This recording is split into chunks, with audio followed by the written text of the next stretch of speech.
Oh, and you've got the minister coming next. Don't quote me, for goodness sake. Oh, I'll be struck off that list. No, seriously. Passion is one of the things that actually I think makes all the difference in training.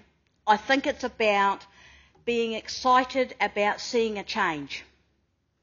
The truth is that us doing this training changes families and whānaus in the Eastern Bay of Plenty.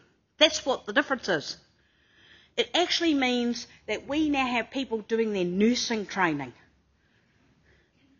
3 generations of unemployment and somebody in that family is doing their nursing training. Seriously, how cool is that?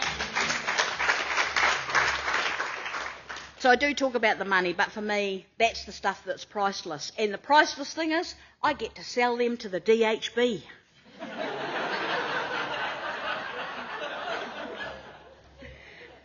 So my challenge for you is around thinking differently about literacy.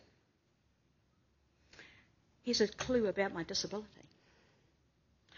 I would not have been so articulate if my mother wasn't a special needs teacher at Awakere School and made the decision, when she realised what my disability was, that she needed to read to me.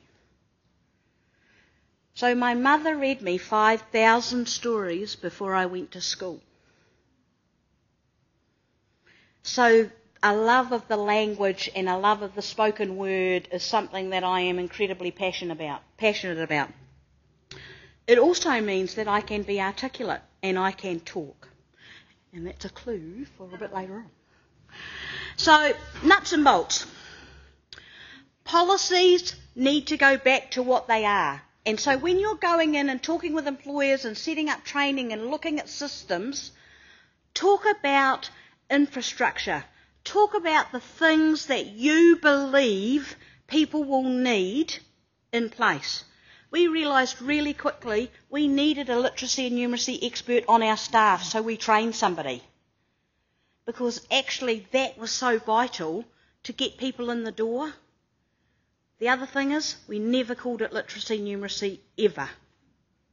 Because people, it's like disability. It's like disability. I have to tell you, it's the kiss of death. It really is. It's the hardest sell, you know. We don't have some cute puppy or a kid. It's disability. It's not really very sexy. It's a bit difficult to sell, you know. I have to be really honest. So it is difficult. Literacy's the same. You know, it hasn't got that kind of hot, woohoo, we're going to get something out of this. That's why the sex story was so good. So it's about selling people the moving on story, the moving up story, and making a commitment that actually, you get this, we give you $1 more. You get that, we give you another $1. That's the truth. What we did do is that in the beginning, we had payments around people attending training, and we still do, but we also have a cash incentive. When you get a qualification, we give you cash. It's $200. It's nothing. But actually, it's like the gold star. I've seen 50-year-olds fight over a gold star. So seriously, incentive works. Because we all want to please the people we're with. We want that incentive. We want to see the next step. So let me tell you, I think that's really important. But I did have to unpick a lot of the structures we had in our own organisation. And some of the stuff for people who were trained educationalists working in the field. Because the pure old-fashioned teaching model doesn't work.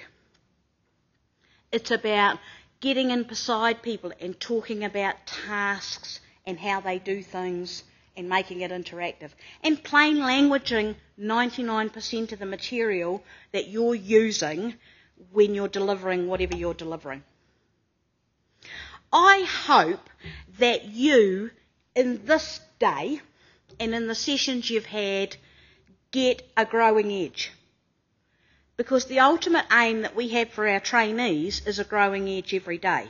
And I think you need that as much as our trainees and our clients at the end of the day, whoever are the recipients of our services. I think that there is huge ability in New Zealand to adapt and work more collaboratively.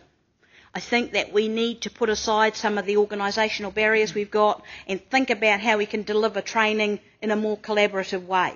And particularly in places like the Eastern Bay of Plenty, remote, rural, high Māori, you need the buy-in. That's the truth.